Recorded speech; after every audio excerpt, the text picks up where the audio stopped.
வணக்கம். மே 15ஆம் தேதி இன்னைக்கான 3வது பதிவு. பங்குச்சந்தையில் நடந்த சில விஷயங்களை விரைவாக பார்க்கலாம். முக்கியமான தகவல், நான் செபி ரெஜிஸ்டர்ட் அட்வைசர் கிடையாது. நம்ம சேனல்ல இருந்து எப்போதுமே ஸ்டாக் ரெக்கமெண்டேஷன்ஸ் கிடையாது. யூடியூப் சேனல் மட்டும் இல்லைங்க, மற்ற சோஷியல் மீடியா பிளாட்ஃபார்மான இன்ஸ்டாகிராம், வாட்ஸ்அப், டெலிகிராம்ல இருந்து கூட நம்ம ஸ்டாக் ரெக்கமெண்டேஷன்ஸ் வழங்குவதில்லை. மேலும் பணத்தை வாங்கிட்டு எந்த சேவையும் வழங்குவது இல்லை. பல போலியான குரூப் இயங்கிட்டு இருக்கு. தயவு செய்து ஜாகிரதையாக இருங்க. இந்த வீடியோவில் காட்டக்கூடிய அனைத்து கம்பெனிகளும் வெறும் இன்ஃபர்மேஷனல் பர்பஸ்க்காக மட்டுமே முதலீடு செய்யுங்கன்னு சொல்கிற வீடியோ கிடையாது. எந்த ஒரு முதலீட்லையும் ரிஸ்க் இருக்கும். ரிஸ்க் புரியாமல் இன்வெஸ்ட் செய்யாதீங்க. ரிஸ்க் புரியலன்னா தயவு செய்து இன்வெஸ்ட்மெண்ட்டை தவிர்த்துருங்க. நம்ம ருபி டிரைவர் சேனலை ஆதரிக்கிற அனைத்து நல்ல உள்ளங்களுக்கும் நன்றி. சில இண்டிவிஜுவல் ஸ்டாக்ஸ் மற்றும் செய்திகள் விரைவாக பார்க்கலாம். ஸ்டேட் பேங்க் ஆஃப் இந்தியா அவங்களுடைய ஃபிக்ஸட் டெபாசிட்டுடைய இன்ட்ரெஸ்ட் ரேட்டை உயர்த்தி இருக்கிறாங்க. 75 பேசிஸ் பாயிண்ட்ஸ் வரைக்கும் உயர்த்தி இருப்பதாக எக்கனாமிக் டைம்ஸ்லேருந்து கிடைத்த தகவல். மே 15ஆம் தேதியிலிருந்து இதை அமல்படுத்துகிறாங்க. இன்ஃபோசிஸ் குறித்து நியூஸ் 18லேருந்து கிடைத்த ஒரு தகவல், கனடா அரசு அவங்க மீது 82 லட்சம் ரூபாய் அபராதம் விதிச்சிருக்காங்க. என்ன குற்றச்சாட்டு? 2020ஆம் ஆண்டில் அவங்க டாக்ஸை குறைச்சி கட்டியிருக்கிறாங்க. அந்த குற்றச்சாட்டின் அடிப்படையில் இந்த அபராதம் போடப்பட்டிருப்பதாக நியூஸ் 18லேருந்து கிடைத்த தகவல். சிப்லா ப்ரொமோட்டர்ஸ் அவங்களுடைய ஷேர்ஸை விற்பனை செய்வதற்கான வாய்ப்பு இருக்குன்னு நம்ம முன்னே தகவல் பார்த்துருந்தோம். இப்போ எக்கனாமிக் டைம்ஸில் அதை உறுதி செய்திருக்கிறாங்க. 2600 கோடி ரூபாய் மதிப்பிற்கான ஷேர்ஸ், அதாவது 2.53% ஸ்டேக் டிரான்சாக்ஷனில் விற்பனைக்கு வந்திருக்கு. அந்த டீல் நடந்திருப்பதாக சொல்லியிருக்கிறாங்க. சிப்லா தரப்புலேருந்து அதிகாரப்பூர்வ அறிவிப்பும் வெளியிட்டிருக்கிறாங்க. ப்ரொமோட்டர் குரூப் 2 கோடி ஈக்விட்டி ஷேர்ஸை விற்பனை செய்திருக்கிறாங்க. மே 15ஆம் தேதி அவங்களுடைய ஸ்டேக்கை குறைக்கிறாங்க. 34.2%லிருந்து 31.67%ஆக குறைச்சிருக்கிறாங்க. டிபிஓ டெக் லிமிடெட் அவங்களுடைய ஐபிஓ முடிஞ்சு லிஸ்ட் ஆகியிருக்கு. 55% கூடுதலாக லிஸ்ட் ஆகியிருப்பதாக மணி கண்ட்ரோல்லேருந்து கிடைத்த தகவல். அதே போல் ஆதார் ஹவுசிங் ஃபைனான்ஸும் ஐபிஓ முடிஞ்சு லிஸ்ட் ஆனது. லிஸ்டிங் ஃப்ளாட்டாக இருந்திருப்பதாக மணி கண்ட்ரோல்லேருந்து கிடைத்த தகவல். எல்ஐசி குறித்து மணி கண்ட்ரோல்லேருந்து கிடைச்சிருக்கிற ஒரு தகவல், அவங்களுடைய minimum public share holding pattern அவங்க ரீச் பண்ணுறதுக்கு மேலும் 3 ஆண்டு வழங்கப்பட்டிருக்கு. செபி அதற்கு அனுமதி வழங்கியிருக்கிறாங்க. இப்போது மே 16, 2027க்குள்ளார அவங்களுடைய 10% பப்ளிக் ஷேர் ஹோல்டிங் லெவலில் எட்டுவதற்கு எண்ணம் இருக்குது எல்ஐசிக்கு. இப்போ செபியும் அதற்கு ஒப்புதல் வழங்கியிருக்கிறாங்க. 3 ஆண்டு கால அவகாசம் கூடுதலாக கொடுத்துருக்குறாங்க. மே 16, 2027 வரைக்கும் அவங்களுக்கு இப்போ கால அவகாசம் கிடைச்சிருக்கு. பிரிட்டானியா கம்பெனிக்கு 5paisa.com பை ரேட்டிங் கொடுத்துருக்காங்க. எதிர்பார்க்குற டார்கெட் 5500 ரூபாய். கொடுத்துருக்கிற கால அளவு அடுத்த 3லிருந்து 4 வாரங்கள். பிரைட்காம் குரூப் குறித்து மணி கண்ட்ரோல்லேருந்து கிடைத்த ஒரு தகவல், லோவர் சர்க்கிட்டை எட்டியிருந்தது. என்ன அப்டேட் கொடுத்துருக்காங்க? என்எஸ்சி ட்ரேடிங்கை நிறுத்துறாங்க. பிரைட்காம் குரூப்பில் ஜெட் கேட்டகரிக்கு கொண்டு போகிறாங்க. இந்த ஷேரை எப்போலேருந்து நிறுத்த போகிறாங்க ட்ரேடிங்கை? ஜூன் 14ஆம் தேதியிலேருந்து. ஜெட் கேட்டகரிக்கு ஒரு ஸ்டாக் மூவ் ஆயிடுச்சு அப்படின்னா ட்ரேட் ஃபார் ட்ரேட் பேசிஸில் நடைபெறும். எப்பெல்லாம் ட்ரேட் பண்ண முடியும்னா, வாரத்தில் ஒரு நாள் மட்டுமே, வாரத்தில் முதல் நாள் மட்டுமே ட்ரேடிங் பண்ண முடியும். இது அடுத்த 6 மாதத்திற்கு இருக்கும்னு சொல்லியிருக்கிறாங்க மணி கண்ட்ரோல் செய்தியில். மிட்சு கெம்ப்ளாஸ் தரப்பு அப்டேட் இருக்குது. கெப்பாசிட்டி அடிஷன் பண்ணுறாங்க. கூடுதலாக ஆண்டிற்கு 1800 MTS சேர்க்குறாங்க. இதற்காக அவர் செய்திருக்கக்கூடிய முதலீடு 206.5 லட்சம் ரூபாய்கள். இப்போ இருக்கக்கூடிய உற்பத்தி திறன் 26,206 MT per year. அதை இப்போ கூடுதலாக 1800 MT per year அவங்க கொண்டு வராங்க. இதற்காக 206.5 லட்சம் ரூபாய் முதலீடு செய்திருக்கிறாங்க. பவர் ஃபைனான்ஸ் கார்பரேஷன் டிவிடெண்ட் அறிவிச்சிருக்காங்க. ஒரு ஷேருக்கு 2 ரூபாய் 50 பைசா. குவார்ட்டர்லி ரிசல்ட்டும் வெளியிட்டிருக்காங்க. டேட்டா கிடைத்தது மணி கண்ட்ரோல்லேருந்து. ஸ்டாண்ட் அலோன் பேசிஸில் நெட் ப்ராஃபிட் 4135 கோடி ரூபாய், இயர் ஆன் இயர் 18% அதிகரிச்சிருக்கு. ரெவென்யூ 12244 கோடி ரூபாய், இயர் ஆன் இயர் 20% அதிகரிச்சிருக்கு. நெட் நான் பர்ஃபார்மிங் அசெட்ஸ் 0.85%, டிசம்பர் குவார்ட்டரில் அது 0.9% இருந்தது. கிராஸ் நான் பர்ஃபார்மிங் அசெட்ஸ் 3.34%, டிசம்பர் குவார்ட்டரில் 3.52% இருந்தது. ஆயில் இந்தியா மே 20ஆம் தேதி போனஸ் குறித்து முடிவெடுக்க போகிறதாக சொல்லியிருக்கிறாங்க. முன்னவே நம்ம பார்த்துருந்தாங்க, HPCL, BPCLும் போனஸ் அறிவிச்சிருக்கிறாங்க. இப்போது ஆயில் இந்தியா மே 20ஆம் தேதி போனஸ் குறித்து முடிவெடுக்க போகிறதாக சொல்லியிருக்கிறாங்க. மணி கண்ட்ரோலுக்கு கிடைத்த ஒரு தகவல் என்னன்னா, இது 4வது போனஸாக இருக்கும் ஆயில் இந்தியா 2010க்கு பிறகு.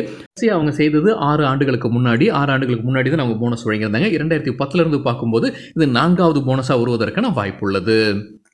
இன்டெலெக்ட் டிசைன் அரீனாக்கு ஷேர்கான் ஹோல்ட் ரேட்டிங் கொடுத்துருக்காங்க. எதிர்பார்க்குற டார்கெட் 990 ரூபாய். கிரானியூல்ஸ் இந்தியா குவார்ட்டர்லி ரிசல்ட்டை அறிவிச்சிருக்காங்க. ரெவென்யூ ஃப்ரம் ஆப்ரேஷன்ஸ் 11,758 மில்லியன் ரூபாய், இயர் ஆன் இயர் 2% விழுந்திருக்கு. ப்ராஃபிட் ஆஃப்டர் டாக்ஸ் 1296 மில்லியன் ரூபாய், இயர் ஆன் இயர் 8% அதிகரிச்சிருக்கு.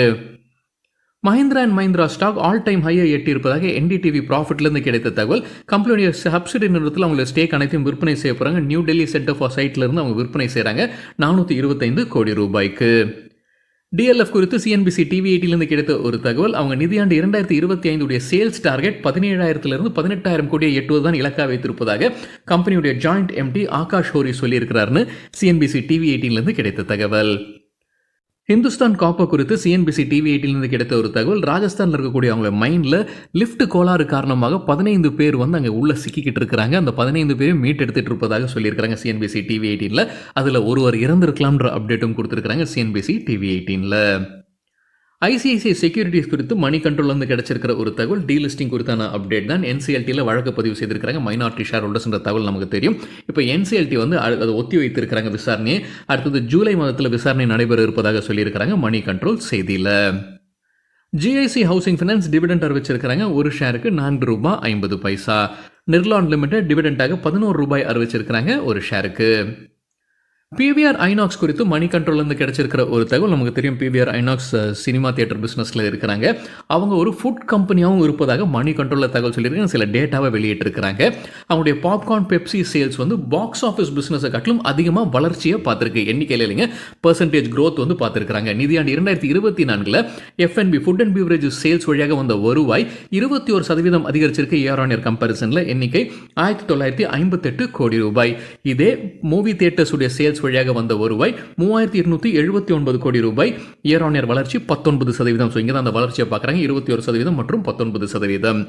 PVR INOX மற்றும் தேவயானி இன்டர்நேஷனல் அண்மையில் ஒரு அப்டேட் கொடுத்திருந்தாங்க. ஒரு ஜாயிண்ட் வெஞ்சரில் வராங்க, ஒரு பார்ட்னர்ஷிப்பில் ஷாப்பிங் மால்ஸில் ஃபுட் கோர்ட்ஸ் நடத்துவதற்காகத்தான் இந்த ஜாயிண்ட் வெஞ்சர் அமைப்பதாக நம்ம செய்தி பார்த்திருந்தோம். சரி, இப்போ நம்ம PVR INOX நிதியாண்டு 2024 ஃபுட் அண்ட் பீவரேஜஸ் சேல்ஸில் ₹1,958 கோடி எட்டியிருப்பதாக பார்த்திருந்தோம். மற்ற ரெஸ்டாரண்ட் கம்பெனிகள் Westlife Foodworld McDonald's இந்தியாவில் நடத்துகிறாங்க சில இடங்களில். அவங்களுடைய டோட்டல் இன்கம் நிதியாண்டு 2024 பார்க்கும்போது ₹2,410 கோடி. தேவயானி இன்டர்நேஷனல் இந்தியாவில் சில இடங்களில் பிஸா ஹட் KFC நடத்துகிறாங்க. அவங்களுடைய கன்சாலிடேட்டட் ரெவென்யூ ஃப்ரம் ஆப்ரேஷன்ஸ் ₹3,556 கோடி நிதியாண்டு 2024. சஃபயர் ஃபுட்ஸும் இந்தியாவில் சில இடங்களில் KFC, பிஸா ஹட், டாக்கோ பெல் நடத்துகிறாங்க.